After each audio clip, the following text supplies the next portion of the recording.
pegando depois a sequência da gravação. Então, muito boa tarde a todos, sejam muito bem-vindos a esse Bootcamp, onde a gente vai falar sobre gestão de equipes para alta performance. Foi um dos temas demandados aí por algumas das startups que estão em crescimento, que justamente têm uma certa dificuldade em gerir as suas lideranças na equipe, informar essas lideranças, trabalhar ali com gestão por metas. Então, um pouco disso e desse tema, o Wesley, que é um cara que já há bastante tempo está próximo da Venture, que já geriu aí equipes de mais de 1.000 pessoas na área de entregas, e vai falar na sequência um pouquinho da sua história, como é que foi esse desafio para ele e como que ele lida hoje justamente com o que a gente tem de mais precioso, são os maiores ativos da nossa empresa, que são as pessoas, né? Então, Wesley, agradeço muito a tua disposição de estar compartilhando com a gente esse assunto e passo a bola para ti, para a gente ter um talk e depois aberto mais um tempinho as perguntas. Bom, Guilherme, amigos da Venture e demais amigos aí, é um prazer trabalhar com vocês hoje, passar uma ideia, né, cara? Esse é um argumento que a gente não esgota num papo, né? São argumentos enormes, né? Mas eu tenho um interesse de fazer um pouco do que eu imagino, como eu entendo hoje, que eu nasci para fazer. E aqui já fica uma primeira discussão, né, cara? A gente tem uma concepção da própria vida que vai evoluindo no tempo, né? Então, eu trabalhei muitos anos como sócio da Meta, no grupo Meta, sócio lá do Telmo e do Cláudio, possivelmente muitas pessoas aqui conheçam eles. E eu era o sócio responsável pelo delivery, como o Guilherme comentou, né? E tinha equipes espalhadas no Brasil e no mundo. Eu tinha, para vocês terem uma ideia, só o time de gestão, assim, né? Eram 4 diretores e mais ou menos 60 gerentes tocando em torno de 300 projetos por ano, em paralelo, né? E projetos de tudo que é tipo, tamanho, complexidade, mix de tecnologia, escopo. Nunca tive um projeto nem parecido com outro, né? Então, isso era uma outra complicação enorme. Tudo era feito caso a caso. Desde equipe, metodologia, a maioria das vezes também tinha que ser adaptada caso a caso. E contar com o discernimento de um grupo extenso de pessoas, onde tu tem contatos sutis ou pequenos, né? É muito difícil. Então, como tu ter um time desse tamanho espalhado aí, foi uma experiência desafiadora. Mesmo porque teu ativo, que são essas pessoas, todo dia vão embora para casa às 6 horas da tarde, 7 horas, 8 horas, sei lá, e não se sabe como é que eles retornam no outro dia. Então, nesse meio tempo aí, onde o cara vai embora, o cara volta, o cara desliga, o cara liga de novo, a gente não sabe o que acontece com ele. Porque a pessoa, ela muda, ela é um inteiro e ela, cada instante é diferente. Então, eu preparei um bate-papo, assim, fiz um guia aqui de apresentação. Eu normalmente não uso apresentação, mas para ser um guia mais visual para todo mundo, eu selecionei alguns temas para tratar em função de uma conversa que a gente teve com o Guilherme, quando ele me provocou para bater esse papo, e inspirado nos feedbacks de vários de vocês que decidiram contribuir com as suas dificuldades, com seus interesses, né? E aí tem desde questões de alinhamento com o negócio, uma criação de liderança para cada área, como atrair e manter novos líderes, né? Empoderamento dos colaboradores, né? Como é que vai conectar essas áreas, diferentes interesses, como criar disciplina, gestão do hábito, alinhamento de estratégia, como fazer funcionar times mais júniores com times mais sêniores, ou muitas vezes líderes júniores com times de sêniores. Então, apareceram diversas coisas, né, que eu espero endereçar um pouco, ou ao menos iniciar uma discussão através de uma linha de posicionamento, uma linha de pensamento. Para me colocar um pouco... tentei passar, não passou? Passou. Bom, cara, então eu atuo desde 90 com TI, eu comecei como programador, COBOL, na década de 90, né? Não tinha o Windows ainda, né? O Windows veio muito tempo depois. O próprio, isso aqui, estão falando de mainframe aqui, né, cara? Então eu nasci num mundo muito diferente do que existe hoje, como técnico, né? E, como eu falei para vocês, fui quase 23 anos sócio na Meta. Quando eu comecei na Meta, nós tínhamos 20 e poucas pessoas. Eu fui o funcionário 23, depois comprei cotas, virei sócio. Quando eu saí, a Meta tinha 1.200 e poucas pessoas. A imensa maioria em áreas ligadas a mim de entrega. E hoje eu tenho diversos negócios diferentes, né, cara? Um dos meus negócios principais é a Capo Lavoura, essa empresa que empresta a imagem para a nossa discussão de hoje aqui, né? E através da Capo Lavoura eu participo de aceleradoras, de fundos CIDs, tem diversos investimentos diretos em empresas, tem co-investimentos, sou membro antigo da Anjo do Brasil, sou membro agora novo do Angel Investors Club, que nasceu, tivemos a primeira reunião já essa semana. Tem uma especialização bastante grande em consultoria de gestão, estratégia, gestão, um alinhamento financeiro, como a visão financeira e contábil ela representa a estratégia, como tu avalia a estratégia a partir do mundo financeiro e contábil. E tem uma paixão e uma vocação para pessoas, né, cara? E hoje TI, porque eu nasci dentro da TI, não é que eu ame muito a TI. Além disso, sou sócio de uma faculdade, Antônio Meneghetti Faculdade, e tenho a minha paixão atual é a vinícola, sou sócio da Vinícola Dom Mé. Então, tem aí negócio para tudo que é lado, para tudo que é jeito. Hoje eu estou envolvido diretamente com em torno de umas 25, 26 empresas, né? E tem aí uma experiência de passado aí, de ter liderado times grandes, times pequenos. E espero poder trabalhar um pouco com vocês dessa experiência. A minha formação, cara, eu fui professor de educação física, no início da minha vida eu fui atleta profissional de vôlei.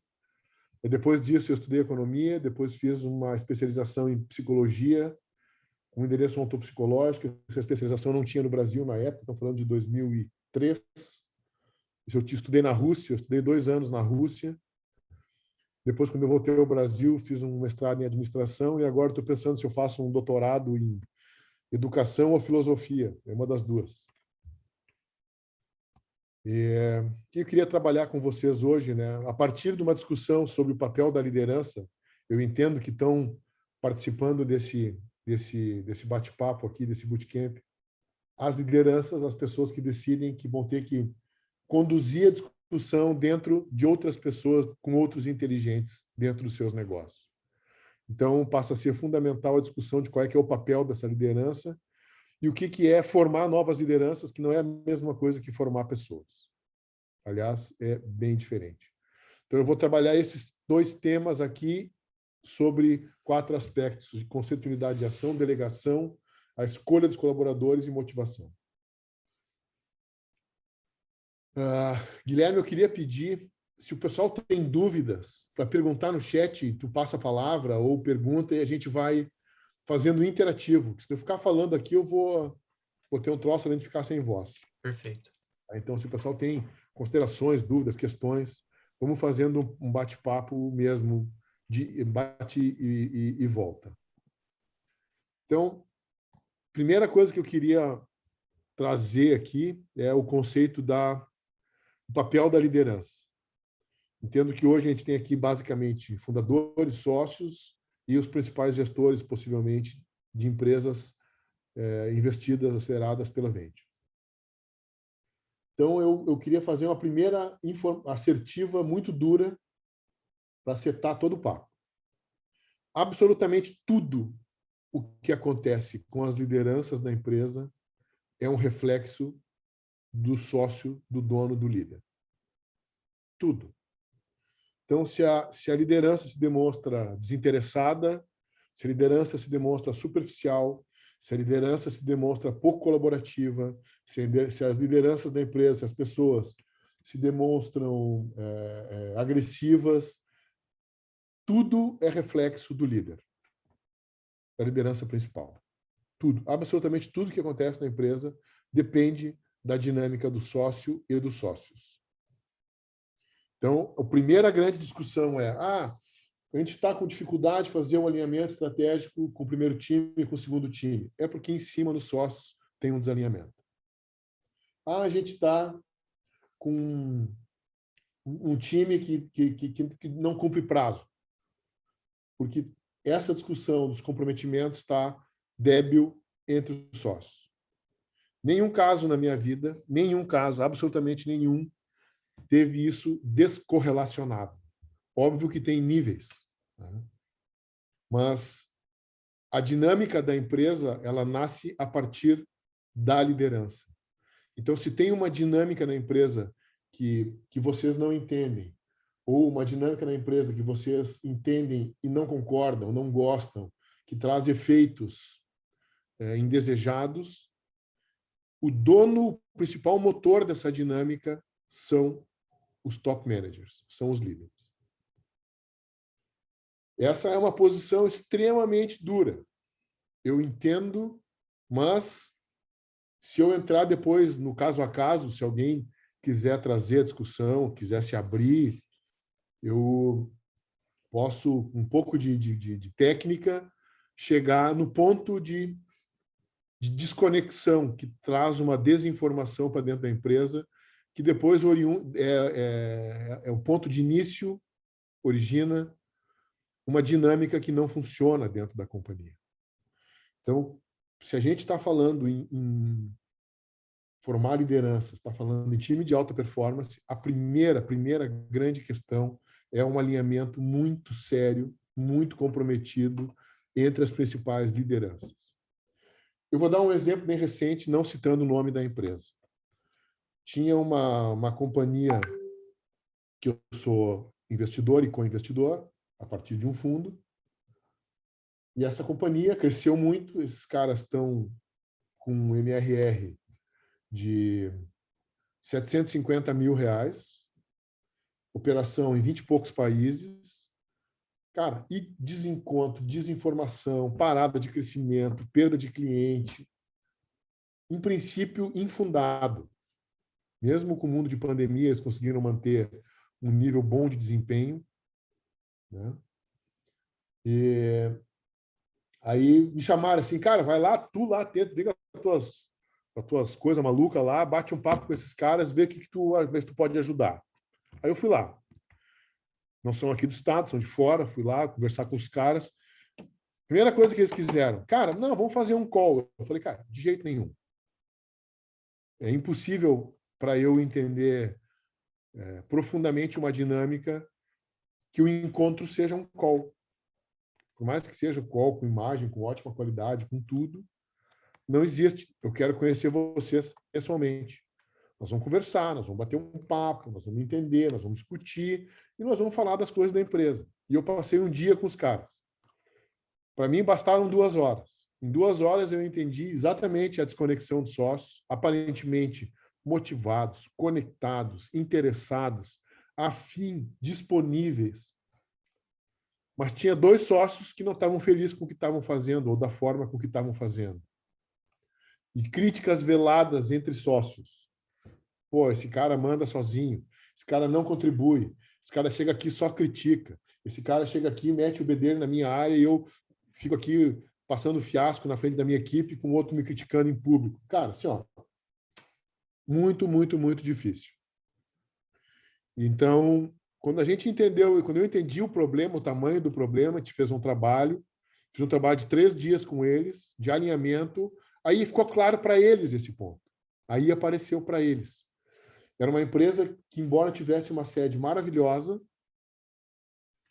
os sócios que moravam todos na mesma cidade estavam há 6 meses sem fazer uma reunião presencial, sem se enxergar. Então, foi deteriorando a relação entre eles. O ponto de conexão entre os seres humanos. E aí, a empresa vai se esfacelando, vai se ficando cada um conectado com o seu micro-organismo, com o seu microambiente, com as suas áreas, e as áreas passam a ter vidas próprias, e a primeira coisa que se perde é um conceito de unidade de ação. A primeira coisa que se perde é a unidade de ação. Então, qual é que é o papel da liderança, né, cara? O papel da liderança é coordenar uma ação de vários. Se a ação de vários não funciona direito para o escopo combinado, é um problema da coordenação dessa ação desses vários. Vários líderes, vários inteligentes, várias áreas, como quiserem. né? Porque essa coordenação é que garante uma unidade de função. O que é uma unidade de função? Todo mundo entende o que tem que ser resolvido. Todo mundo entende por que a empresa está funcionando. E aí, essa unidade de função, para virar unidade de ação, precisa ter uma unidade de informação. O que é o conceito da palavra informação? Eu tenho muito esse cacuete, tá, de entender a origem das palavras, porque os pais das nossas línguas, os latinos, o latim e o grego, tiveram muita sabedoria ao cunhar a língua, e hoje a gente destrói o significado das palavras. Então, quando a gente fala de informação, o que é informação? É aquilo que bota forma, bota projeto dentro de um real. Então, para ter unidade de ação e garantir a função, a primeira coisa que eu preciso fazer é uma unidade de informação. Todo mundo precisa, dentro da empresa, compreender para onde a empresa está indo e qual o seu papel nesse indo. Como contribui nesse indo. Porque essa é a conexão que falta na maioria das vezes. As áreas, e muitas vezes as lideranças, entendem a sua posição como prioritária dentro da organização, e dentro das áreas tudo funciona bem. E aí, interáreas é que a coisa se deteriora. Interáreas não existe uma boa condição de continuidade. Então, essa perda de unidade de ação, ela nasce exatamente dessa desinformação ou falta de função em cima, nas lideranças. Então, para a gente estabelecer um processo de formação, de alinhamento, a primeira grande questão é a unidade de função em base a uma informação única. Tem que uma informação prevalecer na empresa. Essa uma informação que prevalece determina prioridade. Essa uma informação que prevalece determina distribuição das funções. Ninguém entrega tudo que a empresa entrega sozinho. Então, precisa pessoas diferentes, skills diferentes, responsabilidades diferentes, tempos diferentes, entregas diferentes, que depois uma mente, que são os sócios, junta para entregar no final para a empresa cumprir a sua função, aquilo que ela decidiu resolver no ambiente que ela atua, no ambiente que ela se propõe como prestador de serviço. E essa discussão da prestação de serviço, ela é fundamental quando a gente está falando em criação da unidade de ação do líder. Porque ainda hoje estava conversando com um amigo de uma das nossas empresas aqui, que é impossível para um idiota servir. Servir é uma função de nobreza. Servir significa fazer o outro grande, fazer o outro nobre. Então, um grande tem a ambição de fazer o outro grande. Um idiota quer ser servido. Não enxerga a nobreza de servir para que o outro seja grande. Então, se nós estamos com dificuldade entre as áreas como prestadora de serviços internos, ou mesmo como prestadora de serviços intermediários ou produtos intermediários, significa um problema nessa visão sobre como servir. Só que isso, como eu falei, nasce, na imensa maioria dos casos, na minha visão, em todos os casos, de uma desinformação em cima, na liderança. E aí nós temos um fenômeno causando o outro. Essa desinformação gera uma dinâmica que não é função e não presta o serviço, seja das áreas, seja do indivíduo, no final da empresa. Então, essa discussão aqui, ela é colocada no início, porque de todos os pontos que foram trazidos, que foram compartilhados lá com o Guilherme, diversos profissionais, diversos empreendedores, né, todos, ao menos, sugerem uma possibilidade de necessidade de se alinharem enquanto unidade de dinâmica para a empresa funcionar. Então, eu já vi discussões desse tipo, assim. Ah, mas o CEO ele tem que participar das discussões de todas as áreas. E aí, muitas vezes, o CEO ele tem uma área conectada a ele, que é comercial ou marketing, e ele teria que participar na produção, teria que participar de pessoas, teria que participar do administrativo, teria que participar no CS, teria que participar em tudo. E aí os outros se incomodam com essa discussão. Enxergam isso como uma intromissão. E da mesma maneira, o CEO enxerga, quando alguém quer olhar a área dele, também como uma intromissão. Eu estou falando casos gerais, assim, né? Mas essa pequena sensibilidade, assim, pô, tá se metendo nas minhas coisas, ponto. Tá ali uma pequena coisa aparentemente sem força, aparentemente sem peso, tá ali a sementinha da desinformação geral. É uma crítica velada. Né? Então, a primeira grande questão para a gente pensar em formar lideranças e formar pessoas é a constante, manter o constante alinhamento entre os sócios. Então, os sócios que não fazem reunião de trabalho juntos, fazem só reunião de fechamento, ou se encontram raras vezes, ou, pessoal, tem um espaço enorme para reforçar essa unidade de função, essa unidade de informação que gera a unidade de ação e de serviço. Então, para quem está hoje com um problema, e diversos trouxeram essa situação, uma necessidade de reforçar o alinhamento que tem em cima para baixo, é porque precisa primeiro reforçar o alinhamento em cima. As pessoas de vocês, isso eu digo por experiência própria, as pessoas jogam na diferença de informação e de dinâmica. O que eu sofri muito na minha vida? Eu tenho uma visão, os meus sócios, outra visão. Então, eu respondo uma coisa de uma maneira, a mesma coisa os meus sócios respondem de outra maneira. Se não é a mesma resposta, os caras escolhem quem é que é mais provável que responda como é mais cômodo para ele. Se é mais cômodo para ele que perguntar para mim, porque a minha resposta vai agradar a ele, ele pergunta para mim. Se não é comigo, ele sabe que a minha resposta vai ser mais dura, porque ele já me estudou, já me conhece, já sabe como eu penso, é de um sócio meu. Então, ele vai perguntar a mesma coisa, não para mim, mas para o sócio, que vai ter uma resposta que é mais fácil para ele. E as pessoas de vocês estudam os líderes, estudam vocês. É uma coisa que a gente acha que não, mas depois, na ocasião correta, se me derem os casos, eu provo que sim. As pessoas entram nessa brecha, como se tivesse uma cunha, uma fenda na relação dos sócios, e as pessoas entram ali para gerar o seu movimento de conforto. Então, é um movimento, vou salvar as pessoas aqui nesse momento, mas depois, quando vocês me conhecerem um pouco melhor, ou que me conhecem um pouco melhor, vão entender de outra maneira o que eu vou dizer.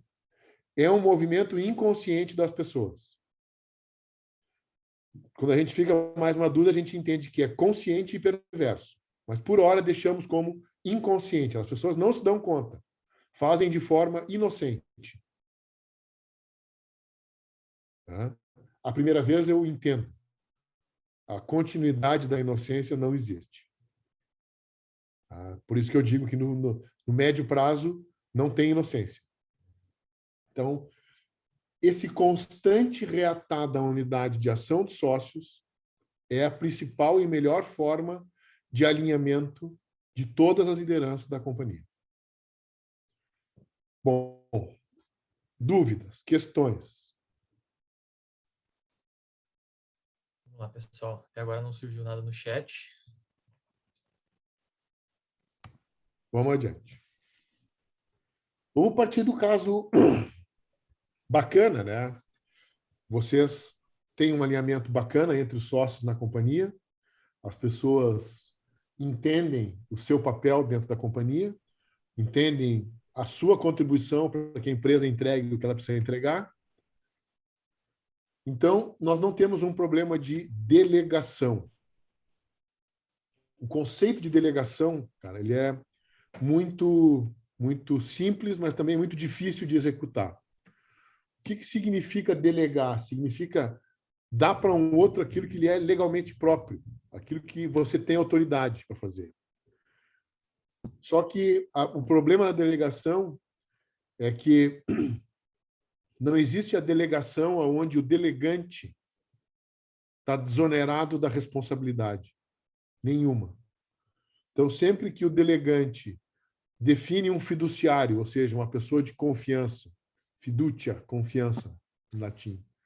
Então, sempre que o delegante, ou seja, os líderes, definem um fiduciário, uma pessoa de confiança, que vai exercer uma atividade que é própria dos líderes, em nome dos líderes, para um resultado esperado de responsabilidade dos líderes, em nome deles, sempre que essa pessoa decide, o líder decide essa passagem de responsabilidade, precisa levar em consideração 3 grandes momentos do delegado. Primeiro, capacidade técnica objetiva. O que significa isso? A pessoa tem condição de fazer, ela sabe fazer a delegação que ela está recebendo. É muito comum nas empresas a gente delegar uma coisa que ninguém sabe fazer, nem a gente. Então, a gente não sabe fazer, delega para uma pessoa tentar fazer. Toma que esse filho é teu. Corre, busca, dá os teus pulos. E vai, e faz.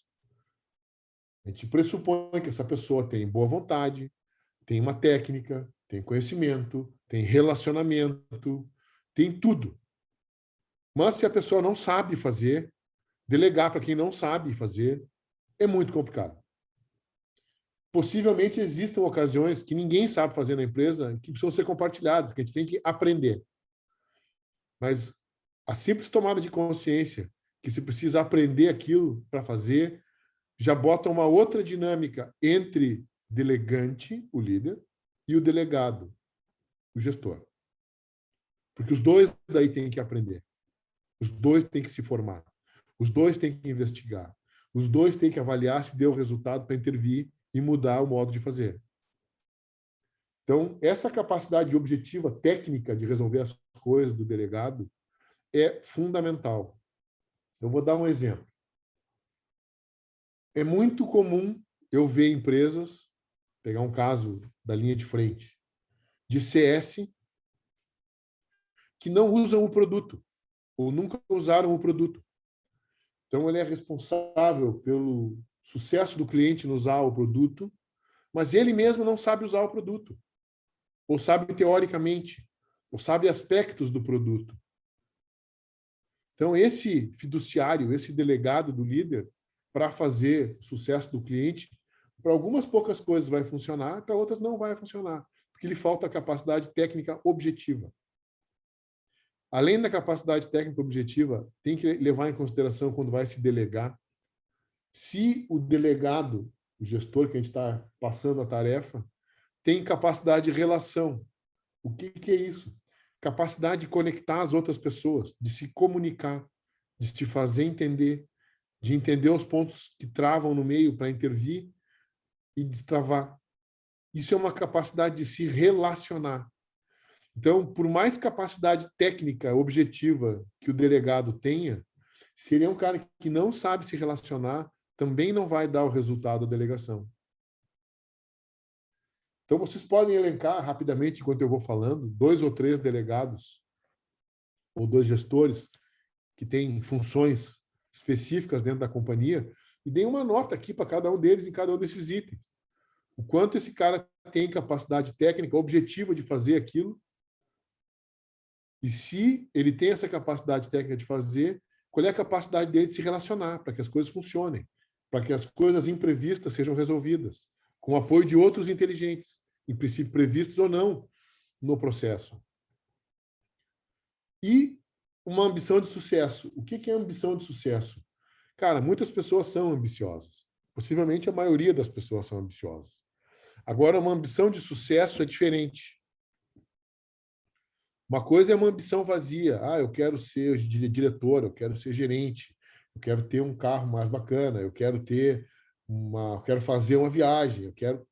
Muitas pessoas têm ambição vazia, ambição final assim pequena. Mas o que é uma ambição de sucesso? É quando a pessoa entende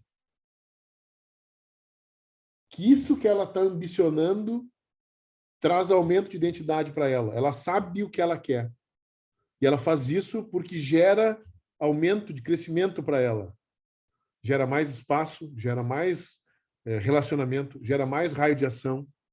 E ela enxerga isso como um ganho para ela. Um ganho dela como capacidade de assumir mais desafio, capacidade de ter mais relação, capacidade de ter mais pessoas de contato, mais responsabilidade. Ou seja, ela ambiciona que funcione, ambiciona o sucesso da coisa, porque ela sabe que a única maneira dela crescer é se ela resolver isso com sucesso. Então, por mais que ela atinja uma parte do objetivo, ela sofre se não atingir inteiro o sucesso esperado. Uma ambição de resultado, no sentido amplo do resultado. Por exemplo, um vendedor pode trazer as vendas, mas se ele traz as vendas e gera, sei lá, inimizade ou falta de relacionamento com o cliente, ele garante a primeira venda, mas não garante a segunda. Então, por mais que ele tenha trazido a venda, não foi uma venda de sucesso. Foi uma venda que gerou um limitador, possivelmente um churn, daqui a meses. O cara comprou porque precisava, comprou porque não tinha tempo, comprou porque cabia no orçamento, mas comprou resignado. Para dar um exemplo concreto assim para vocês, o que é ambição, o cara que tem ambição de bater a meta, que ele quer comprar seu carro, quer comprar sua casa, que ele quer fazer a viagem, e o cara que tem a ambição de sucesso, que além de comprar as coisas que ele quer comprar, de ter as coisas que ele quer ter, ele ambiciona resolver. Ele sofre internamente se não resolve. Eu tive vendedores que o cara se sentia ofendido de não trazer o número. Ofendido. O cara se sentia, cara, Deus o livre não trazer o número. Era uma ofensa para ele. Era a prova da incapacidade dele. Então, de um jeito ou de outro, o cara ele ia montar, ele ia ver, ele ia fazer, cara, era um perigo. No final, eu tive que desligar esse cara, porque ele fez muita confusão. Mas durante muitos anos eu preferi ter ele e limpando as bobagens que ele fazia, porque ele vendia, do que os outros caras que tinham sempre uma posição de, pois é, mas eu fiz o meu melhor, só que não deu. Se saciava com ter feito o seu melhor. A ambição de sucesso, só fazer o seu melhor não adianta, não resolve. O delegado não se sacia tendo feito o seu melhor. Ele enlouquece quando não traz. Essa é uma ambição de sucesso. É diferente de ter uma pessoa ambiciosa. A pergunta para vocês é: se o líder não tem a ambição de sucesso nessa mesma proporção, ele nunca vai ter isso no time dele. Eu tenho um gestor de tecnologia de uma das empresas, cara, que é muito difícil trabalhar com ele. Tudo é difícil. Tudo tem uma boa explicação pelo qual não deu. Tudo tem uma dificuldade a mais, porque era para integração, porque era no tempo, porque a pandemia, porque os caras remotos, porque, cara, assim, cara, que dificuldade. Então, nunca essa liderança, e em princípio nessa companhia que eu estou falando para vocês, era um sócio. Nunca essa liderança vai seguir bem este produto. Nunca. É um gap sério de sociedade. Porque não adianta botar um delegado embaixo que tenha toda a ambição, se em cima não tem. Então, mais de uma vez eu tive que entrar em companhias e dizer para um dos sócios, cara, teu papel é como acionista. Te falta a capacidade técnica objetiva, te falta a capacidade de relação e te falta a ambição de sucesso. Ok, tu tem uma boa ideia, tivesse ocasião, montou, começou, mas na tua mão esse negócio não vai andar. Frases duríssimas. Eu já tive que dizer isso. Digo para vocês, pessoal, assim, olha, o aspecto da delegação do delegado com falta ou ele tem debilidade em alguma dessas três capacidades aqui, é muito complicado, é muito complicado. Porque não se delega o como. Tu delega o quê. O que o cara tem que entregar. O como tem que ser dele. Por isso que ele precisa ter a capacidade técnica, por isso que ele precisa ter a capacidade de relação. O como tem que ser dele. Qual é a coisa bastante comum que eu vejo nas empresas, sobretudo nas empresas menos estruturadas que estão começando, né? Ainda tem uma grande dependência dos fundadores, dos sócios. E esses caras têm um sentimento de heroísmo muito grande. Eles se motivam, eles se entregam, eles se empenham para que tudo funcione, vão lá e resolvem. E resolvem as coisas no lugar dos sucessores, no lugar dos gestores. Ou ensina passo a passo para os gestores, uma vez, duas vezes, três vezes, 5 vezes, 10 vezes. E se mantém no como deve ser feita a atividade, como tem que se entregar aquele resultado. E com isso, duas coisas acontecem. Primeiro, tu desresponsabiliza o delegado. O delegado entende que se funcionar, o mérito é de vocês dois. Se não funcionar, a culpa é tua, foi tu que disse como. Não é culpa dele. Então ele se sente desobrigado do resultado se não funcionar. Se funcionar, ele trabalhou bem, fez exatamente o que tu pediu e por isso teve sucesso. Se não funcionar, a culpa foi tua, porque tu ensinou ele errado, pediu ele errado, deu o modo errado para ele. E ele está desonerado da responsabilidade. Não tem ambição de sucesso. Então, essa primeira questão da delegar, o como, é muito complicada, porque eu vejo uma vontade enorme, que é o segundo ponto que está conectado diretamente com esse, aonde o líder se sente reconhecido, se sente poderoso à medida que resolve tudo, se sente super-herói. Então, os líderes têm a síndrome de super-herói e infantilizam os seus delegados. E, no final, chegam em casa, mortos de cansado, tendo resolvido, mas gerou um filhão. Papai gerou um filhão. Meu filho, fica tranquilo. Se der problema, o papai resolve. No final, não tem uma relação de profissionalismo, não tem a honestidade profissional. E quem está tolhendo a dignidade profissional são os próprios líderes. Então, são dois aspectos correlacionados. A felicidade da liderança, de se sentir Ultraman, poderoso, super-homem, definidor, resolvedor, e a desresponsabilização consequente do gestor. Agora vamos somar as duas coisas juntos, né? A gente tem uma desinformação que gera um espaço para o cara não entender ou fazer as coisas que lhe servem. Em cima dessa desresponsabilização inicial, vem uma segunda desresponsabilização. Quando o cara é delegado, ele é delegado junto no como. Ou o famoso delargado. Tu atira para o cara, ninguém sabe fazer, e o cara vai lá, tem que se virar. Não está totalmente imbuído, empenhado, responsabilizado para resolver as coisas. E como eu digo sempre, nasce de um problema de dinâmica da liderança. A outra grande questão da delegação é se cobra o resultado, como eu falei, não o como. O como é da pessoa.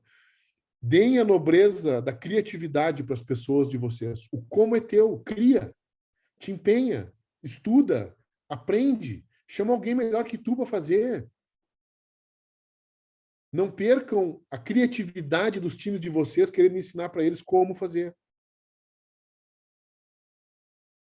Deleguem o que precisa entregar. O como é deles. é a criatividade, a dignidade, o orgulho deles. E o ambicioso quer isso, espera isso.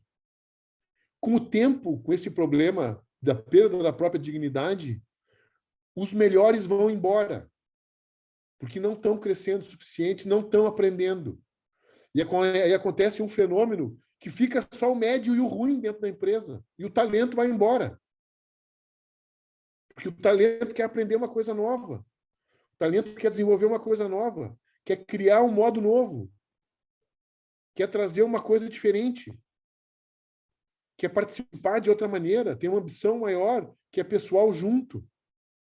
Então, quando eu digo assim, pessoal, é sempre a atitude do líder que depois dá essa dificuldade de gestão dentro da empresa. E aí a gente vê continuamente, né, os sócios fundadores estressados, com pessoas que não estão nem aí, força de expressão, não estão nem aí, né? Mas tem só o problema que quem tem que explicar para o fundo que não funcionou, para o sócio que não funcionou, são sempre sócios. Né? Último pontinho importante, né, para a delegação. Toda delegação vem definidos 3 pontos finais ali. O tempo previsto para entregar, a qualidade prevista para entregar e o aspecto de continuidade. Depois, o que tem que acontecer? Se vocês delegam sem ter essas 3 coisas muito claras, também está tendo um espaço enorme para o delegado, para o gestor, não fazer. Ou fazer no ritmo, na qualidade que não serve. Ou faz no ritmo, na qualidade que serve, mas depois não continua. Toda a solução fica morta na pessoa, no indivíduo que fez. Não é da empresa. Então, vocês não geram daí continuidade de conhecimento dentro da companhia. Fica sempre no conhecimento tácito, conhecimento do indivíduo. Para um determinado tamanho de companhia funciona. Quando a gente está falando de companhias maiores, estruturadas, faturando 10 milhões, 100 milhões, 500 milhões, 1 bilhão, não se sustenta um conhecimento tácito. Precisa um processo escalável de gestão desse conhecimento. Mas isso é um outro capítulo. Vamos adiante. Legal. Alguém tem alguma pergunta nesse sentido de delegação? É um ponto que a gente vê constantemente aqui, tanto com empreendedores quanto internamente da Venture, tanto a questão de puxar para si a responsabilidade, quanto muitas vezes o delargar, né? E eu achei muito bom que tu traz o ponto ali da definição, que não é... a responsabilidade continua sendo tua, e não da pessoa que tu passa adiante. O culpado, se não se deu determinado ponto, não é a pessoa que você delargou, e sim você que é o responsável. Então, achei muito bom que trouxe a definição também. A gente teve uma pergunta ali do Arthur, seria do ponto anterior, mas eu acho que ainda pode ser feita. Claro. Pode trazer, Arthur. Bom, boa tarde. Está sendo demais aí a discussão, enfim, encaixando como uma luva no momento que a gente está vivendo agora de crescer equipe e com alguns problemas que a gente está enfrentando. Mas a pergunta primeira aqui seria relacionada à diferença de idades muito grande entre os sócios. É o meu caso.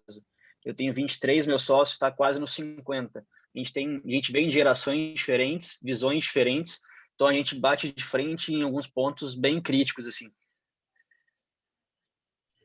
Pois é, cara, isso, Arthur, primeiro, obrigado pela tua pergunta, né, cara? Porque seguramente esse não é um problema só da Price Survey, tá? Esse é um problema muito geral.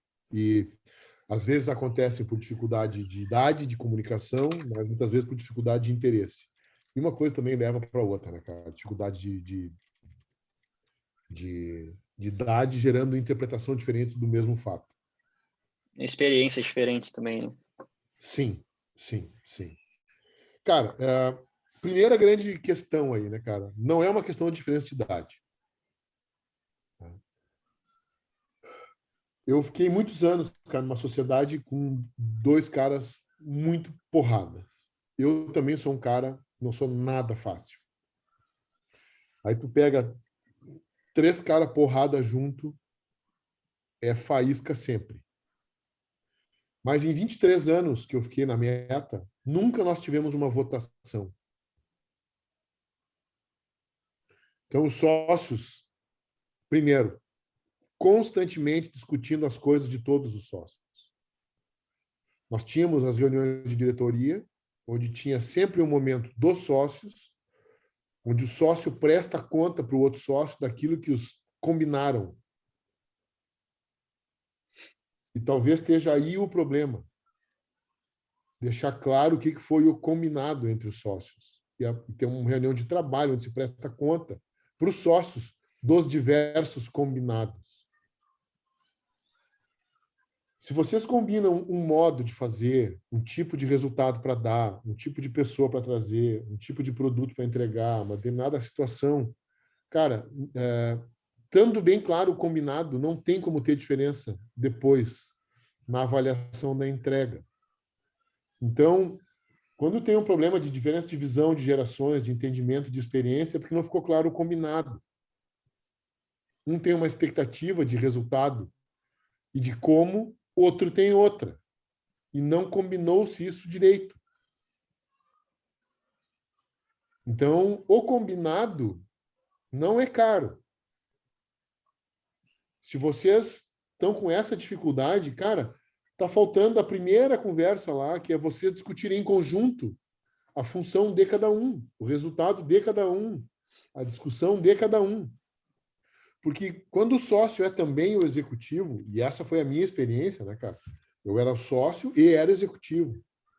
Quando o sócio é o executivo, é pressuposto que este executivo tem a sua autonomia. O que é autonomia? É o somatório de caneta e cadeira. O que é caneta e cadeira? Eu tenho a posição, ou seja, a autoridade para fazer, tenho a cadeira e tenho a caneta. Quando eu decido, vale. Então, eu já vi casos das duas coisas. Do cara não ter a cadeira e o que ele decide vale, então ele não tem autonomia integral. E do cara que tem a cadeira, mas o que ele decide não vale.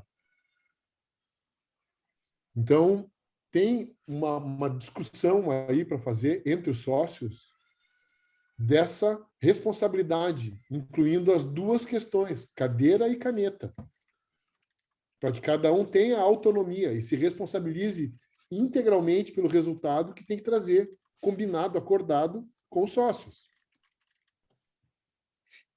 Não é fiasco um sócio pedir auxílio para outro. Cara, olha, estou fazendo isso aqui, vou entregar, mas, cara, estou com receio, se vou assim ou vou assado. Cara, é um orgulho para o sócio ter liberdade de chamar um outro sócio para dar um palpite, trocar uma ideia, aproveitar uma outra experiência, escutar uma coisa diferente e depois decidir. Não, mas mesmo assim, eu acho que a minha visão é melhor. E aí eu tenho uma sugestão, que é, quando começa esse tipo de desinformação, Arthur, está faltando também um momento de discussão em conjunto durante o trabalho. A melhor maneira de tu fazer o time funcionar é trazer ele para construir junto. O problema é dele junto. Então, ele se bota junto como solucionador do problema. Não é mais a ideia dele. É o problema que tem que resolver.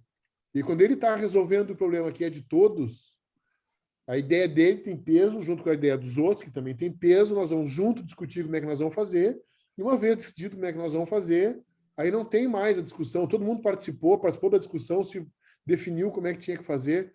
Por isso que eu disse que muitos anos eu vivi e não teve nenhuma votação. Não quer dizer que não teve desentendimento ou diferença de visão. Teve muito, a minha vida inteira, praticamente foi toda essa. Só que, quando se discutia e trazia, vamos fazer isso aqui, bom, depois eu trago o resultado, né, velho? Tá aqui o que a gente combinou e tá aqui o resultado que a gente combinou. O jeito eu peguei uma parte do teu, uma parte do meu, mas o resultado tá aqui. Então eu sou incriticável. Eu posso até evoluir, trazer um resultado maior, melhor, com mais pessoas. Mas eu sou incriticável. Eu fiz o acordado e trouxe o resultado. Então, Bem cara, interessante. tem que recombinar os acordos aí e chamar todo mundo, né, para que tenha condição de contribuir para participar da construção, não no final. Crítico de obra pronta, não. Legal. Mais algum ponto, Arthur? Show de bola. Então, seguimos. Eu tinha uma outra relacionada à delegação, mas eu fui refletindo conforme o Wesley foi falando aqui e acabei perdendo. Se eu lembrar, eu mando no chat de novo. Ok. Beleza? Mais uma vez, obrigado, cara. Com certeza não é uma questão somente de vocês. Tá? Queria passar rapidamente essa questão aqui e queria fazer um exercício com vocês durante o papo. Peguem os dois principais gestores, os três principais gestores, e à medida que eu vou explicando esses valores que tem que ter nas pessoas aqui, deem uma nota de 0 a 10 e eu dou o critério no final. Bom, escolha dos colaboradores, né, cara? Estamos aqui falando de liderança, né? Os colaboradores de liderança. Olhar rapidamente esses 8 valores aqui. Valor social. O que significa isso? Essa pessoa que está comigo aqui, ela é uma pessoa que se relaciona na sociedade, ela tem condição de falar, ela sabe escutar, ela é bem vista, ela é um criminoso, ela tem condição de representar a imagem da companhia na sociedade. Essa pessoa ela tem um aspecto de aceitabilidade do contexto. Por mais que eu queira falar de inclusão social, tem pessoas que não são bem vistas na sociedade, que priorizam aspectos pessoais ou da sua ideologia, ou da sua crença, ou da sua vontade, ou da sua educação, ou da sua religião, e geram limitações sociais. Para um determinado tipo de discurso, a pessoa vai bem. Para um determinado tipo de discurso, não vai. Para um determinado tipo de cliente, essa pessoa é bem aceita. Para um determinado tipo de cliente, ela não é. Para um determinado tipo de contexto, ela funciona. Então, essas pessoas que vocês estão chamando para liderar junto com vocês, que vocês vão, como é que é o conceito de delegar? Dar uma coisa que é própria da autoridade de vocês para um outro realizar, ela tem condição social de fazer isso, aceitabilidade social, tem um valor social. Segundo, ela tem um valor profissional, ou seja, ele tem capacidade técnica de fazer o que ele tem que fazer. Ele está no marketing, ele sabe se comunicar, ele sabe escrever. Ele é um programador, ele conhece a codificação, ele conhece as técnicas, ele sabe usar as metodologias, os templates, os padrões. Como profissional, ele funciona, ele entrega, tem condição técnica de fazer o que ele tem que fazer. Ele é um gestor, ele tem condição de gerenciar. Valor econômico. Cara, muita atenção às pessoas que estão sempre com problema econômico. Sempre com dívida, sempre com probleminha, sempre fazendo um bico por fora, sempre com uma confusão, sempre emprestando dinheiro ou pedindo dinheiro emprestado. Cara, se a pessoa não tem uma tranquilidade econômica, uma habilidade de conquistar uma tranquilidade econômica, isso afeta o discernimento dela. Então, a pessoa que não consegue montar uma lógica econômica de vantagem para si mesma, como é que vai fazer uma lógica de resultado para a companhia? Uma pessoa que não sabe gerir o dinheiro da própria conta corrente, como é que vai gerir o dinheiro de um projeto? Gerir o orçamento, o tempo e a qualidade de um projeto. Então, existe um valor econômico no indivíduo. O valor de ambição. A gente discutiu um pouco sobre a ambição, aquela ambição de sucesso. Por que é que esta pessoa está aqui? Ela está aqui porque quer aprender? Ela está aqui porque ela quer fazer uma carreira, ela está aqui porque ela quer casar, ela está aqui porque ela quer dar um golpezinho, ela está aqui porque ela está buscando informação privilegiada, ela está aqui porque ela quer fazer um networking de relacionamento para ela e depois ir embora abrir seu negócio. Ela está aqui porque ela quer conhecer uma tecnologia e quando ela conhecer a tecnologia ela vai embora. Ela está aqui porque ela entende que pode construir a vida dela de sucesso aqui dentro. Então, qual é o valor de ambição que essa pessoa tem? O que movimenta ela? O valor biológico está um pouco junto com o valor profissional. Pessoal, não adianta eu botar um vendedor que é gago, um cara de comunicação que não sabe falar, ler e escrever direito, que tem uma dificuldade de compreensão, tem um problema de dicção, de oratória, Não adianta, a pessoa, para fazer a sua função, tem uma parte de biologia que tem que funcionar bem. Então, ela, como biologia, tem condição de fazer o que eu estou pedindo para ela fazer? Tem condição de gerar o ambiente para que as coisas funcionam? Valor legal. Essa pessoa tem liberdade e autonomia de se posicionar externamente? O que é isso? Cara, desculpa, uma pessoa que vai ser o fiduciário da empresa não pode ser um procurado da justiça. Não pode ser um cara que tem possibilidade de descontinuidade.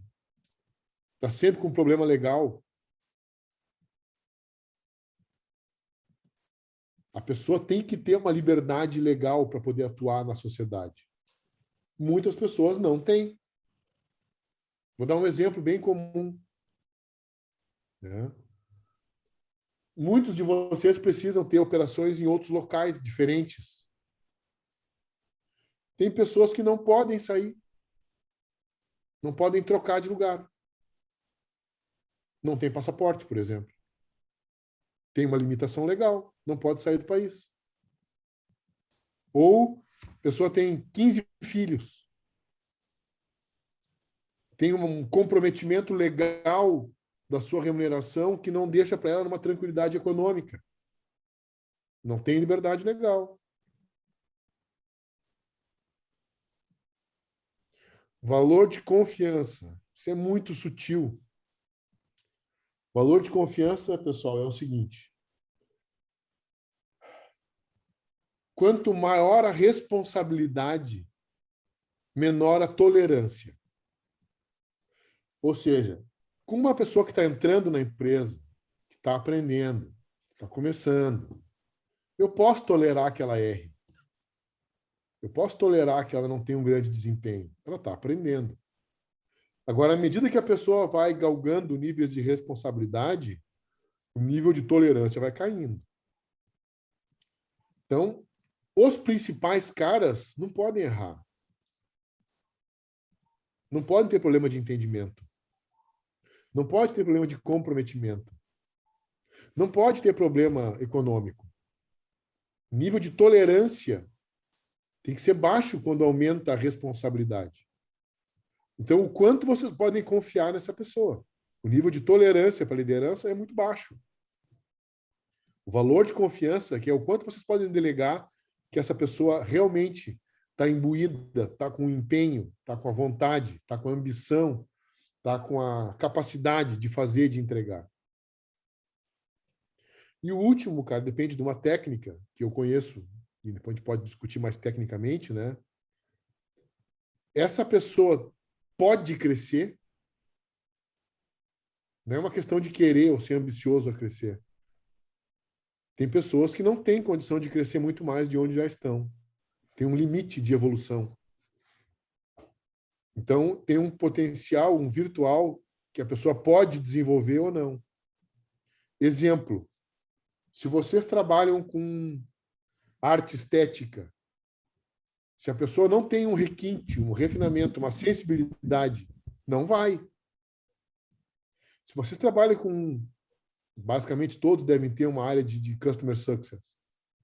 Se o cara não tem uma enorme sensibilidade, não vai. Pode ter todos os outros valores.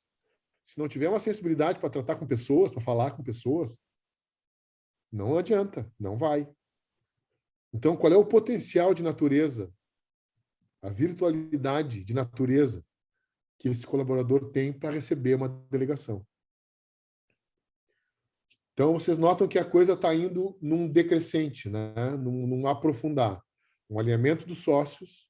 Quando eu entendo o que é, tem unidade de informação, eu posso delegar.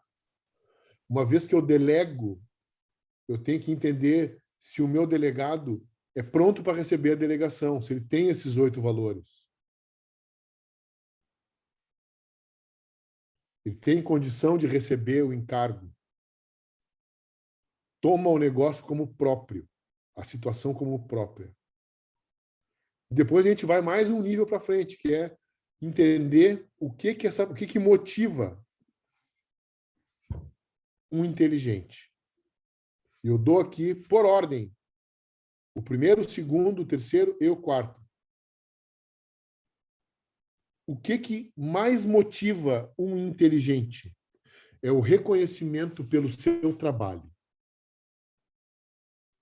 Isso é muito diferente de reconhecimento, é muito diferente de amizade. Isso é pedagogia. Muitas vezes a gente é compelido a elogiar, reconhecer um mérito. Como é que tu faz isso? Tu reconhece o trabalho feito, não a pessoa. Então, um elogio errado. Porra, cara, tu é um foda. Muito bom. Tu é um cara muito bom. Tu é um cara da minha confiança. Tu. O elogio e o reconhecimento ficou na pessoa. Esse é o modo errado. O que é o reconhecimento pelo trabalho? Cara, essa atividade ficou maravilhosa.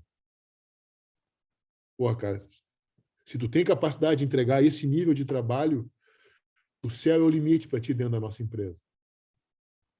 O cara entende que o futuro dele está associado com aquela qualidade de trabalho. O reconhecimento pelo sucesso do cara. Porra, cara, olha só, a tua equipe está toda crescendo. Não é tu. Está reconhecendo a tua equipe. A tua equipe está evoluindo. Tu vê o fulano, entregou uma baita atividade, reconhecimento do trabalho do fulano. Isso significa que tu está sabendo delegar para eles. Então, essa delegação de sucesso que tu está fazendo é o ponto de sucesso teu. Então, o reconhecimento pelo trabalho é o principal motor do inteligente. O reconhecimento da pessoa é o motor do puxa-saco. Então, é pedagogia pura, porque também o oposto é verdadeiro. Cara, esse trabalho, essa tarefa aqui não está à tua altura, velho. O que houve? Me explica. Não é criticar o indivíduo. Porra, cara, tu é um bosta. Como é que não te deu conta disso aqui? Cara, essa tarefa aqui não tem o teu nível. O que houve? Está criticando a tarefa. Inclusive, vocês estão protegidos contra assédio. Então, é uma lógica de reconhecimento pelo trabalho. Segundo ponto de motivação. Informações do seu contexto. Não adianta. Tudo que é informação que vocês dão para as pessoas vai ser metabolizado e vai fazer resultado nela. Só que se vocês dão informação de um contexto que não diz respeito à pessoa, alimenta o complexo, o estereótipo, não o sucesso. Então, só quem sabe a obra inteira são os donos, os sócios. Lá se discute tudo. Com as pessoas se discute o seu trabalho, uma informação privilegiada do seu contexto, uma motivação, um futuro, uma direção do seu contexto, não do geral, não da empresa. Essa pessoa se sente acariciada, se sente reconhecida, se ela entende o seu espaço, o seu futuro. Se vocês entregam, e isso é um dos erros mais comuns das lideranças, o líder fala, conta, se sente poderoso falando. Nós tivemos reunião com os investidores. porque os investidores falaram isso, porque não sei, cara, o que interessa para o cara lá embaixo? Não interessa. O que interessa para ele é o seguinte, cara, nós fizemos uma reunião e para nós ficou prioritário para a tua área isso aqui. O nosso sucesso depende disso aqui para ti. Mas a gente gosta de parecer bacana, de parecer poderoso, e a gente conta, e fala, e fala. E quando a gente fala, o principal problema é que a gente dilui a tensão interna. O que é isso? A capacidade que o líder tem de botar em ato uma intuição vai diluída se ele fala isso publicamente, se ele abre isso, se ele detalha isso. O que tem que diluir a tensão e a intuição é a ação, não a conversa. Então, para motivar as pessoas, informações sobre o seu contexto. Não informação geral, não informação do todo, do contexto do indivíduo. Outra coisa, um contato pessoal. Isso aqui é muito sutil, tem até medo de botar. O que é um contato pessoal? Não é que vocês vão virar íntimo, confidente, chamar o cara para casa de vocês. Não é isso. É uma demonstração de entendimento dele como ser humano. Teu filho está no colégio, como é que foi? Na prática, tu não quer saber se o filho dele passou de ano ou não passou de ano. Mas está dizendo para ele, eu sei quem tu é, eu sei que tu tem um filho, eu sei que teu filho está no colégio, e o bem-estar, o teu sucesso, o teu filho são importantes para mim, porque tu tem uma missão importante para mim dentro da empresa. Não está dizendo aqui que vocês vão virar confidente deles, nem que eles vão virar confidente de vocês. Que vocês vão abrir as suas coisas pessoais. Ah, sabe, eu estou pensando em fazer uma viagem com a minha esposa. Cara, essa discussão não existe com a equipe. É um contato pessoal, ou seja, tu como ser humano. Pô, cara, eu vi que tu está engordando. Cuida com a tua atenção com a tua saúde. Ou o contrário, poxa vida, cara, tá em forma, que bacana, tu podia ensinar aqui para todo mundo. É um contato pessoal, além do trabalho. E a pessoa entende, eu sou um ser humano junto aqui dentro. Não sou só uma maquininha de resultado. Não sou só um cara que vai imprimir um determinado tipo de moeda que é cobrado no final do período. Somente o quarto lugar é a remuneração. Se os 3 primeiros estão sadios na relação de vocês com os liderados de vocês, o quarto é um detalhe. Se o quarto é o mais importante, atenção. Se vocês identificam, e é muito comum isso, viu? Que tem dentro de uma empresa uma pessoa que só pensa na sua grana, só pensa no seu negócio, atenção. Essa pessoa ela não está interessada na empresa. A empresa é só o banco que ela vai sacar dinheiro, dependendo da oportunidade melhor. Se aparecer um banco mais bacana no vizinho, a menos que aparente ser mais bacana, ela vai para o vizinho, porque o banco lá é mais bacana. O banco é onde ela vai tirar dinheiro. Então, pessoal, sempre que vocês forem movimentar uma pessoa, forem estimular uma pessoa, primeiro e principal aspecto, o reconhecimento pelo trabalho. Cara, esse relatório ficou fantástico. Cara, teve muito elogio para essa tua atividade. Poxa, que prazo! Conseguiu entregar em tempo recorde. Mas, olha, essa tela ficou maravilhosa, ficou linda. O usuário consegue trabalhar de forma simples. Reconhecimento pelo trabalho, informação do seu contexto e um contato pessoal.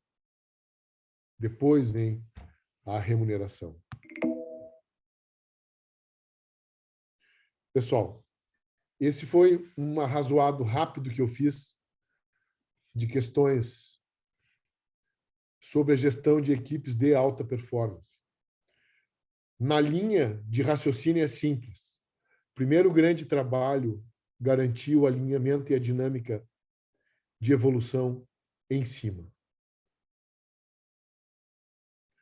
Garantindo essa dinâmica de evolução, com essa informação do que é o contexto, o que é o contexto de individualidade de cada um. Então, nós temos que aprender a delegar isso para outros inteligentes. Esses outros inteligentes têm que ter capacidade técnica, capacidade de relação e ambição de sucesso, ou seja, ser orgulhosos pelo resultado do seu trabalho. Para você selecionarem quem são as pessoas, tem que ter aqueles 8 valores. Valor social, valor legal, valor de ambição, valor de profissional, valor de resultado, valor... até me esqueci os valores tudo. Valor biológico, valor de ambição, valor de confiança. E tem que poder crescer. Opa! E como é que vocês empurram esses inteligentes para eles fazerem, estarem sempre afim, motivados para entregar o que eles precisam entregar? Principal, reconhecendo o trabalho, criticando o trabalho. Alimentar ele com as informações necessárias para o seu sucesso e deixar claro para eles que eles não são só uma maquininha de resultado, que eles são seres humanos que contam para vocês. Aí, com tudo isso somado, pessoal, vocês podem mudar de patamar. Podem mudar de patamar. Então, daí vem o seguinte, né, cara? Tem uma técnica de entrevista, uma técnica de contratação, uma técnica de gestão. Tem muitas técnicas envolvidas. Mas eu acho que para esse nível de liderança que nós estamos conversando, a principal discussão é do alinhamento próprio dos sócios e como é que isso acontece, escorre de maneira funcional como dinâmica dentro da empresa. Tudo, pessoal, é gestão de dinâmica. Se vocês prestarem atenção com humildade a vocês mesmos, vocês percebem no corpo as dinâmicas que não estão funcionando dentro da empresa. É uma lógica biológica no corpo do líder. O corpo do líder acusa, adverte a dinâmica que não funciona. Acusa essa dinâmica como dor de cabeça, restrição, dor de estômago, peso nos olhos, dificuldade de atenção, agressividade, erotismo. Sempre que vocês advertirem essas sensações, significa uma dinâmica que está crescendo, ou nascendo, ou já em estado avançado de disfunção, uma dinâmica de perda de função dentro da companhia. E vocês advertem isso biologicamente, no próprio corpo. E essa é uma escola de anos. Quem trabalha comigo, quem trabalhou comigo proximamente, vê isso na prática. Cara, se precisa de poucos instantes junto de uma pessoa para saber o como essa pessoa está alinhada, orientada ou quanto ela está torta. É segundos. Ok, tem uma prática, tem uma formação de 30 anos em cima disso, tudo certo. Mas é extremamente possível. Por que o líder não se dá conta? Esse é um ponto interessante que eu posso trazer ainda. Por que o líder, sobretudo o jovem líder, não se dá conta? Porque ele é muito rumoroso. O que é isso? Está sempre com a cabeça correndo, voando, pensando 1 milhão de coisas, fazendo 1 milhão de coisas. Não para fazer nada. Não se dedica profundamente às pequenas coisas. Vai tocando de roldão, decidindo de roldão, falando de roldão. Aí depois sofre fisicamente e nem adverte o sofrimento biológico. Eu tenho uma metáfora que para mim está sendo muito bacana. Cada vez que eu uso, eu me divirto. Depois de 52 anos, indo para 53, eu voltei a escrever a lápis. Não porque a minha palavra não vale, é o contrário, minha palavra vale mais do que qualquer caneta que eu assine. É porque a lápis eu posso apagar e evoluir. Aprender de novo e evoluir. Eu estou livre de ter certeza. Não preciso mais ter certeza. Eu não esqueci de nada que eu já aprendi, mas estou livre da certeza. Posso aprender de novo, tudo do zero. Então, essa é uma liberdade enorme.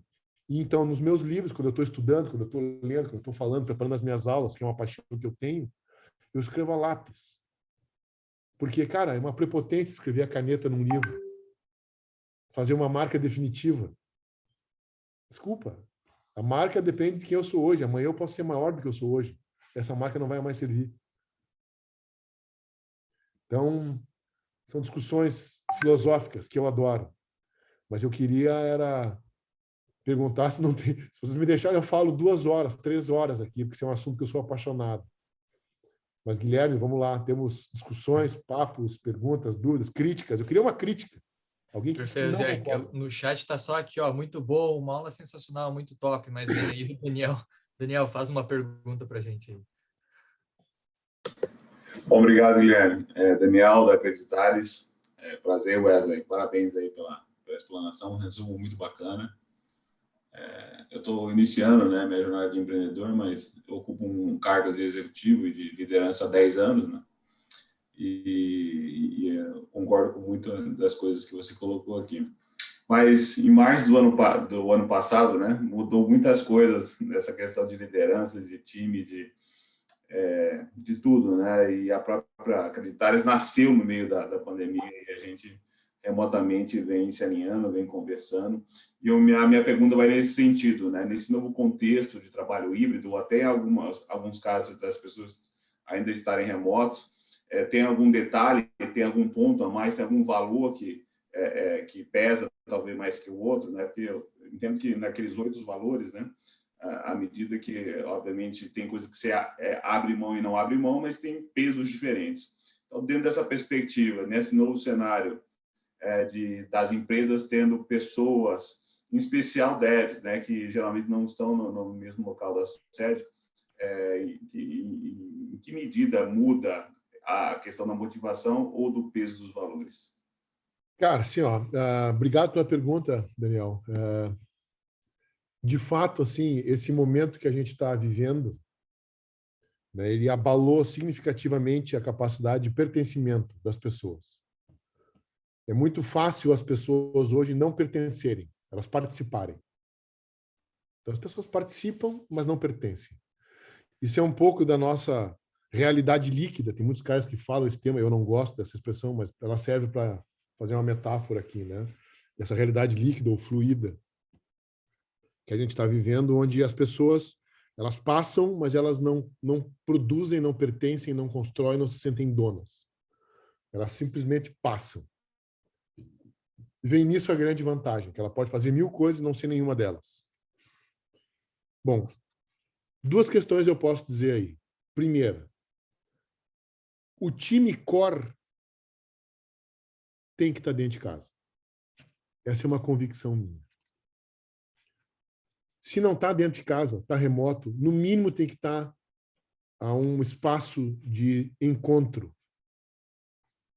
Então, aquelas coisas que são o essencial, que fazem a diferença da empresa, vamos pegar uma empresa que produz tem um produto de software. Aquele núcleo duro que produz o software, que produz o grosso, que é o dono da tecnologia, o dono da inteligência, que é o dono da resposta, que é o dono da discussão, esse núcleo tem que ser presencial, tem que ser remoto, tem que ser próximo. A empresa pode escolher deixar híbrido, longe, remoto, até com parceiros, aquilo que não é a sua essência. Então, não significa que eu tenho todo o time em casa, nem que eu tenho todo o time fora. Significa que aquilo onde é a minha diferença, o que alicerça o meu diferencial, tem que garantir que é 100% meu. Eu não entendo que a nossa realidade vai voltar a ser como era antes, tudo presencial. Mas também não entendo que se continua essa lógica de tudo remoto, tudo híbrido. Essa lógica remota híbrida, ela vai persistir enquanto existir pessoas e empresas que estão dispostas a pagar sem receber. Porque os prazos de todos os projetos que eu participo com equipe remota aumentaram. O custo de todos os projetos com equipe remota aumentou. Então, não vem me dizer que é a mesma performance, que em casa a pessoa trabalha mais, em casa a pessoa trabalha melhor. Não é verdade. Os prazos pioraram. Que a gente fazia as 500 horas para entregar um projeto que eu fazia em 3 semanas, hoje eu demoro 2 meses para entregar. E pode botar quantas pessoas for. O prazo final aumentou. Então, discutindo ali os valores, né, cara? Onde é que a gente tem que estar forte? É com essa estratégia. Aonde é a base da minha essência, o que sustenta o meu diferencial, isso tem que ser próprio e tem que estar perto. Pode até estar remoto, mas ou está na mesma cidade, ou está na cidade vizinha, e a gente pode, a cada 2 dias, se encontrar pessoalmente. A gente pode fazer um fim de semana para rediscutir a estratégia e todo mundo está junto.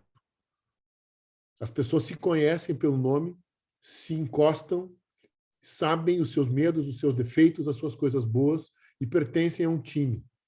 Então, aonde está a essência, quem produz a essência de vocês tem que estar no modelo antigo. Essa é a minha visão.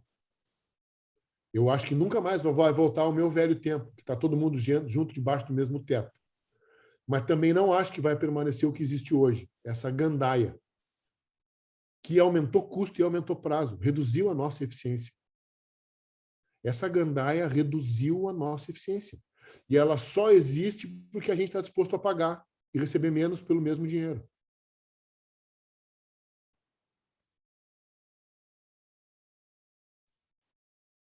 Não sei se eu te respondi, Daniel.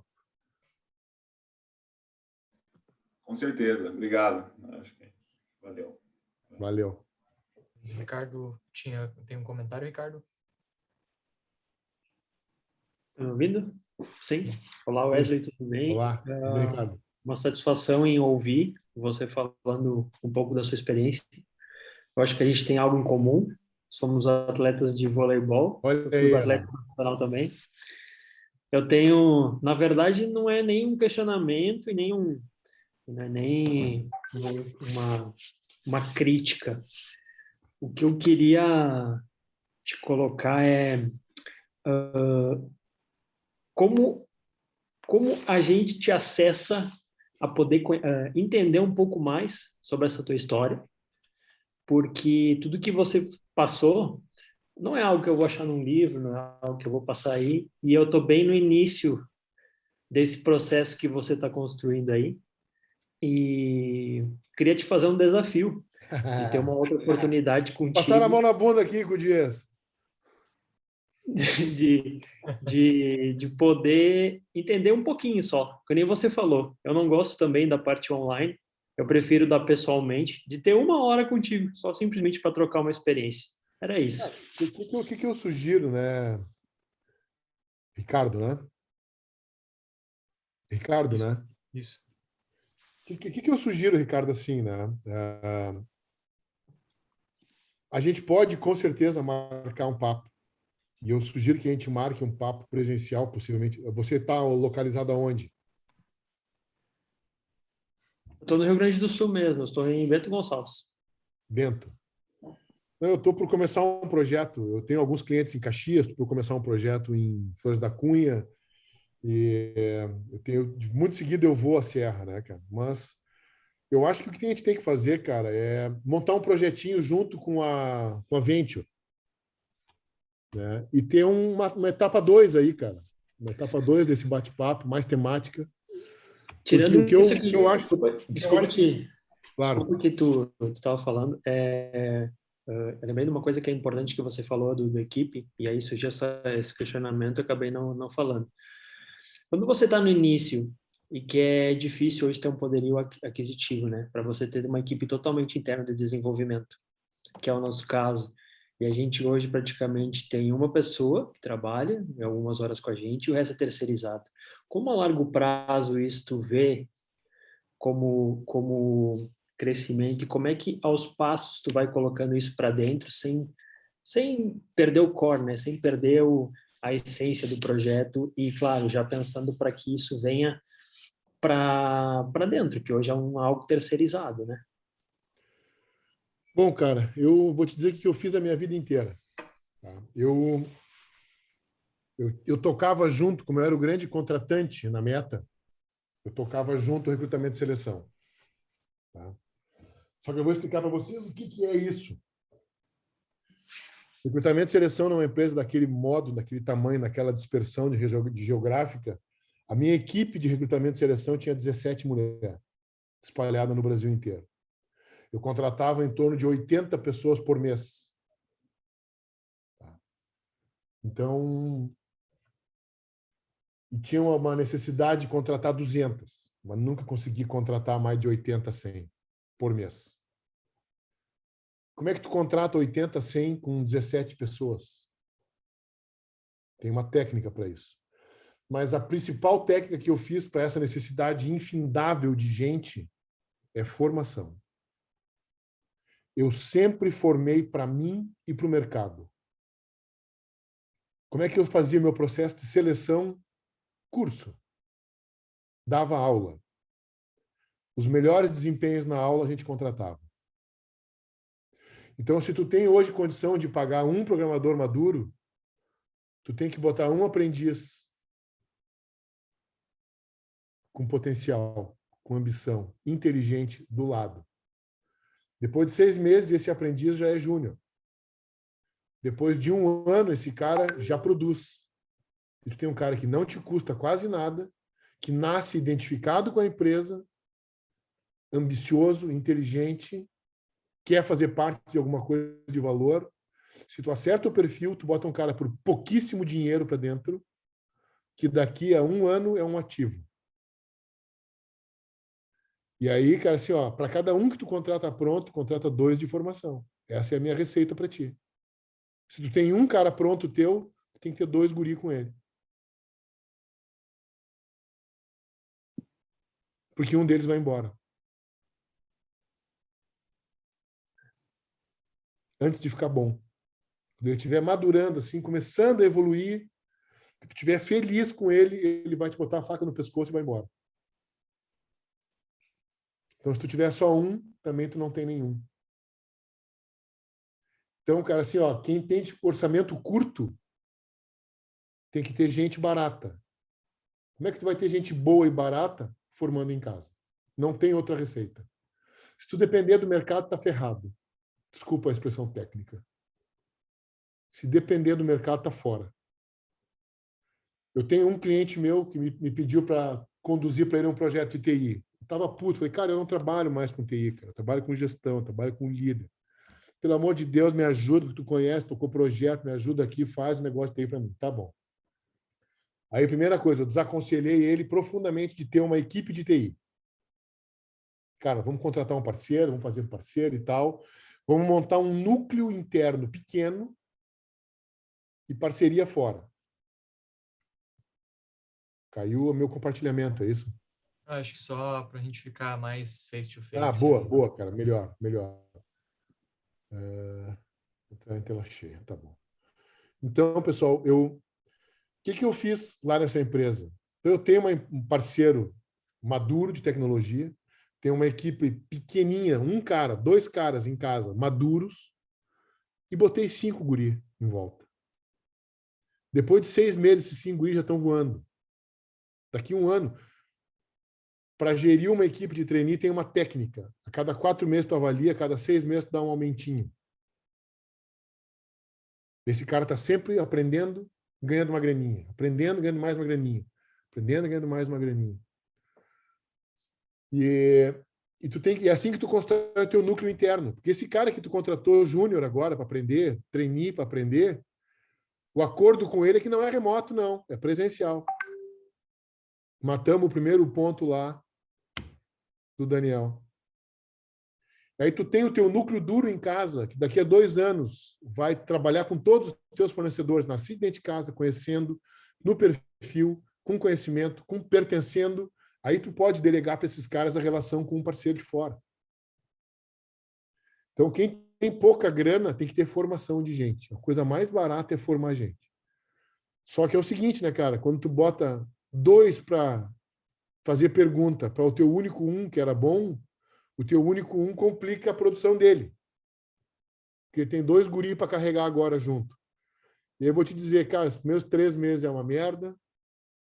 depois melhora um pouquinho, depois melhora um pouquinho, só que depois se gera um time, uma unidade de ação que é um valor enorme para a empresa. Depois de um ano, é um ativo maravilhoso.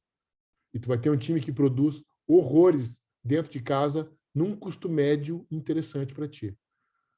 Esses 2 novos, 3 novos são baratos. O teu outro cara cresceu, tem um orgulho. Aí tu vai ter que formar ele para ele trabalhar em equipe, ser líder de uma equipe, não ser mais ele o cara que produz. E tu começou a montar uma pequena célula. Depois, como é que tu escala? Monta uma segunda célula. Traz mais um cara bom, tá dentro de casa, e bota mais 2, 3 guris embaixo dele. Ou divide daqueles 4 guris que tu recém formou, bota 2 maduros, bota 2 novos em cada uma das células. E forma um segundo time interno. Sabe qual é que é a beleza dessa lógica? Tu pode fazer isso para tudo, não só para desenvolvedor. Tu vai fazer isso para CS. Vai fazer isso para cara do marketing. Vai fazer isso para comercial. Para tu ter escala. Depois que tu aprender essa lógica de formar gente, aprender a tirar do mercado o talento, não o conhecimento, porque isso é uma coisa que eu posso dizer para você, as pessoas são contratadas pelo seu conhecimento e demitidas pelas suas atitudes, pelo seu comportamento. Então, vocês contratam conhecimento e perdem pelo comportamento. Então, se vocês aprenderem a contratar o comportamento, o conhecimento vocês dão, formam, entregam, cobram. E aí vocês vão ter as duas coisas, que é conhecimento com comportamento, com atitude. Que é o suprassumo. Isso num núcleo interno dentro de casa. Então, cara, para quem está começando, pode parecer bobagem, mas a solução é botar um talento extremamente inteligente e ambicioso para aprender junto.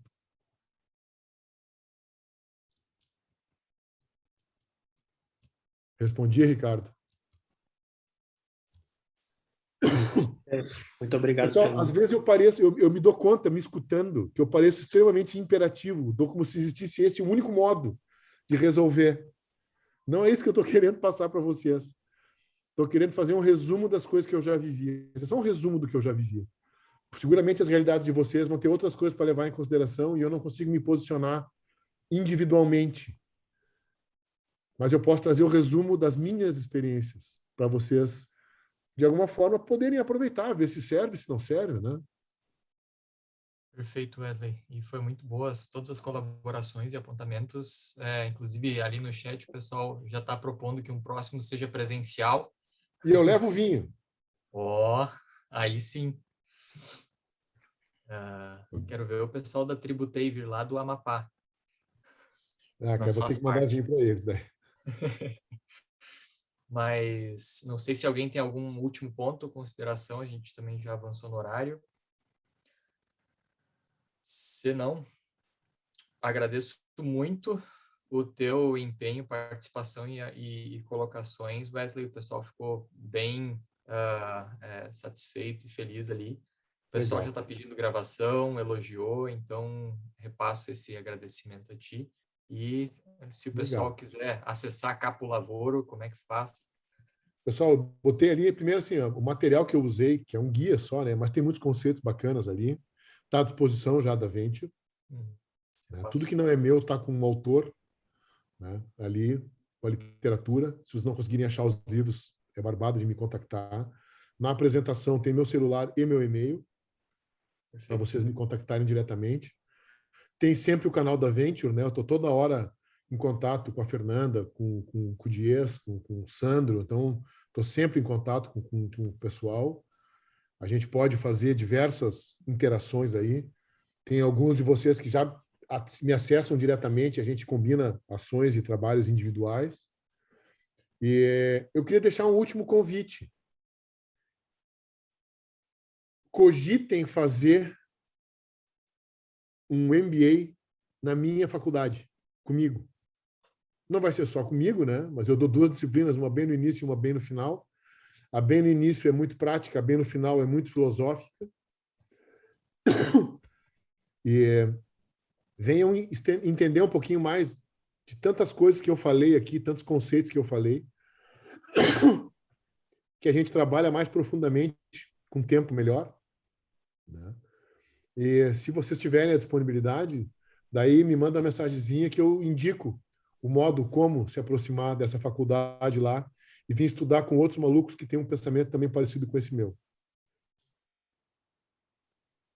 Perfeito. Então, muito obrigado, Wesley. Obrigado a participação de todos. Depois repasso essa apresentação ali no nosso grupo de startups. Uma boa noite a todos e a boa gestão, liderança, aplicar esses aprendizados na prática aí. É isso, pessoal. Primeira coisa aí é a dinâmica dos sócios. Abraço. De bola. Boa noite. Boa noite. Boa noite, um abraço. Parabéns, pessoal. Legal.